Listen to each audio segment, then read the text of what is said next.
Hi అమ్మా. అమ్మ చెక్కలు చేసి చూపించండి అమ్మ అన్నారు కదా. ఈ అమ్మ మీకోసం కరకల్లారే రుచిగా ఉండే చెక్కలు చేసి చూపిస్తున్నాను, చూసేయండి అమ్మ అందరూను. అమ్మ బియ్యం పిండితో మనం ఏ పిండి వంటలు చేసుకుంటున్నా ఆ బియ్యం కడిగి ఆరబెట్టి మిల్లు ఆడించుకొని ఆ పిండితో చేసుకుంటే చాలా టేస్ట్గా వస్తాయమ్మా. అలా మిల్లు పట్టించిన అర కేజీ బియ్యం పిండి ఒకసారి జల్లెడ పట్టి 1 టీ స్పూన్ ఉప్పు, నిమ్మపండంతా మిర్చి అల్లం పేస్టు, 2 స్పూన్ల నువ్వులు, గుప్పెడు నానబెట్టిన శనగపప్పు పెసరపప్పు, కాస్త కరివేపాకు ముక్కలు, స్పూనెడు వెన్నపూస వేసి ఒక్కసారి కలిపి చల్లటి నీళ్లు పోసుకుంటూ పూరి పిండిలా కలుపుకోవాలి. పిండి అస్సలు జారు అవ్వకూడదు.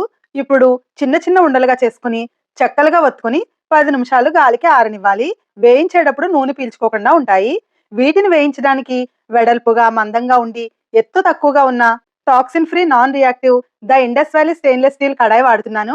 మీకు కావాలంటే హేమసుధాని కూపన్ యూజ్ చేసి ఆర్డర్ చేసుకుని వాళ్ళిచ్చే డిస్కౌంట్ తో పాటు 12% ఎక్స్ట్రా డిస్కౌంట్ పొందండి.